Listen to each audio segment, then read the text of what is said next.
श्रीमद् भगवद गीता के 17वें अध्याय में आप सभी का स्वागत है। इससे पहले आप सभी ने 16वें अध्याय का श्रवण पान किया था। आज हम आपको इस अध्याय में मनुष्य द्वारा कैसे स्वभाव के अनुसार भगवान पर श्रद्धा रखते हैं उसके बारे में बताएंगे। चैनल पर पहली बार आए हैं तो चैनल को सब्सक्राइब करें, वीडियो पसंद आए तो लाइक करें। अर्जुन ने कहा, हे कृष्ण, जो मनुष्य शास्त्रों के विधान को त्याग कर पूर्ण श्रद्धा से युक्त होकर पूजा करते हैं, उनकी श्रद्धा सतोगुनी, रजोगुनी, तमोगुनी या अन्य किसी प्रकार की होती है। अर्जुन के प्रश्न पर श्री कृष्ण ने कहा, शरीर धारण करने वाले सभी मनुष्यों की श्रद्धा प्रकृति गुणों के अनुसार सात्विक, राजसी और तामसी 3 प्रकार की ही होती है। अब इसके विषय में मुझसे सुन। हे भरतवंशी, सभी मनुष्यों की श्रद्धा स्वभाव से उत्पन्न अर्जित गुणों के अनुसार विकसित होती है। यह मनुष्य श्रद्धा से युक्त है। जो जैसी श्रद्धा वाला होता है वह स्वयं वैसा ही होता है। सात्विक गुणों से युक्त मनुष्य अन्य देवी देवताओं को पूजते हैं।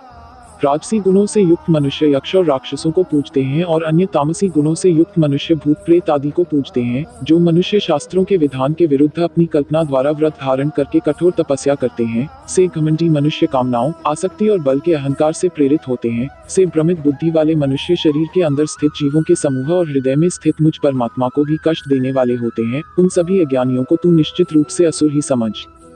श्री कृष्ण स्वभाव के अनुसार आहार, यज्ञ, तप और दान के बारे में अर्जुन से कह रहे हैं। हे अर्जुन, सभी मनुष्यों का भोजन भी प्रकृति के गुणों के अनुसार 3 प्रकार का प्रिय होता है और यज्ञ, तप और दान भी 3 प्रकार के होते हैं। इनके भेदों को तू मुझसे सुन। जो भोजन आयु को बढ़ाने वाले, मन बुद्धि को शुद्ध करने वाले, शरीर को स्वस्थ कर शक्ति देने वाले, सुख और संतोष को प्रदान करने वाले, रसयुक्त, चिकना और मन को स्थिर रखने वाले तथा हृदय को भाने वाले होते हैं। ऐसे भोजन सतोगुनी मनुष्यों को प्रिय होते हैं। कड़वे, खट्टे, नमकीन, अत्यधिक गर्म, चटपटे, रूखे, जलन उत्पन्न करने वाले भोजन रजोगुनी मनुष्यों को रुचिकर होते हैं, जो कि दुख, शोक तथा रोग उत्पन्न करने वाले होते हैं। जो भोजन अधिक समय का रखा हुआ, स्वादहीन, दुर्गंधयुक्त, सड़ा हुआ, अन्य के द्वारा झूठा किया हुआ और अपवित्र होता है, वह भोजन तमोगुनी मनुष्यों को प्रिय होता है। जो यज्ञ बिना किसी फल की इच्छा से शास्त्रों के निर्देशानुसार किया जाता है और जो यज्ञ मन को स्थिर करके कर्तव्य समझकर किया जाता है, वह सात्विक यज्ञ होता है। परंतु हे भरतश्रेष्ठ, जो यज्ञ केवल फल की इच्छा के लिए अहंकार से युक्त होकर किया जाता है, उसको तू राजसी यज्ञ समझ। जो यज्ञ शास्त्रों के निर्देशों के बिना, अन्न का वितरण किए बिना, वैदिक मंत्रों के उच्चारण के बिना, पुरोहितों को दक्षिणा दिए बिना और श्रद्धा के बिना किए जाते हैं, उन यज्ञ को तामसी यज्ञ माना जाता है। ईश्वर, ब्राह्मण, गुरु, माता, पिता के समान पूजनीय व्यक्तियों का पूजन करना, आचरण की शुद्धता, मन की शुद्धता, इंद्रियों विषयों के प्रति अनासक्ति और मन, वाणी और शरीर से किसी को भी कष्ट न पहुंचाना शरीर संबंधी तप कहा जाता है। किसी को भी कष्ट न पहुंचाने वाले शब्द बोलना, सत्य बोलना, प्रिय लगने वाले हितकारी शब्द बोलना और वेद शास्त्रों का उच्चारण द्वारा अध्ययन करना वाणी संबंधी तप कहा जाता है। मन में संतुष्टि का भाव, सभी प्राणियों के प्रति आदर का भाव, केवल ईश्वरीय चिंतन का भाव, मन को आत्मा में स्थिर करने का भाव और सभी प्रकार से मन को शुद्ध करना मन संबंधी तप कहा जाता है। पूर्ण श्रद्धा से युक्त होकर मनुष्यों द्वारा बिना किसी फल की इच्छा से उपर्युक्त 3 प्रकार से जो तप किया जाता है, उसे सात्विक यानी सतोगुनी तप कहा जाता है। जो तप आदर पाने की कामना से, सम्मान पाने की इच्छा से और पूजा कराने के लिए स्वयं को निश्चित रूप से कर्ता मानकर किया जाता है, उसे क्षणिक फल देने वाला राजसी यानी रजोगुनी तप कहा जाता है।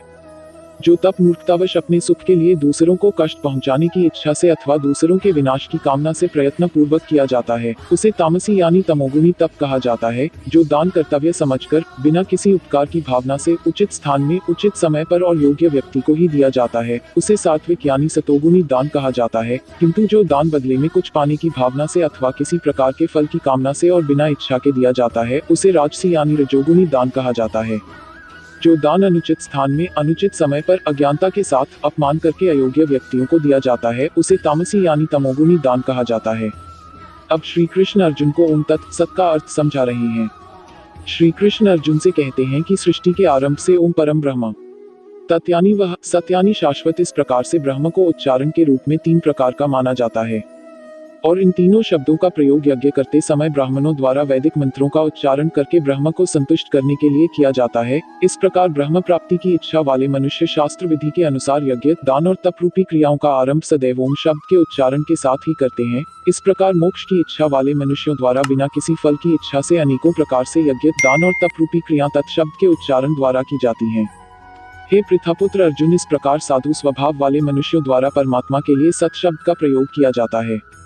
तथा परमात्मा प्राप्ति के लिए जो कर्म किए जाते हैं उनमें भी सत शब्द का प्रयोग किया जाता है। जिस प्रकार यज्ञ से, तप से और दान से जो स्थिति प्राप्त होती है उसे भी सत यानी शाश्वत ही कहा जाता है, और उस परमात्मा की प्रसन्नता लिए जो भी कर्म किया जाता है वह भी निश्चित रूप से सत ही कहा जाता है। हे पृथापुत्र अर्जुन, बिना श्रद्धा के यज्ञ, दान और तप के रूप में जो कुछ भी संपन्न किया जाता है वह सभी असत कहा जाता है, इसलिए वह न तो इस जन्म में लाभदायक होता है और न ही अगले जन्म में लाभदायक होता है। इस प्रकार उपनिषद, ब्रह्मविद्या तथा योगशास्त्र रूप श्रीमद् भगवद गीता के श्री कृष्ण अर्जुन संवाद में श्रद्धात्रय विभाग योग नाम का 17वां अध्याय संपूर्ण हुआ।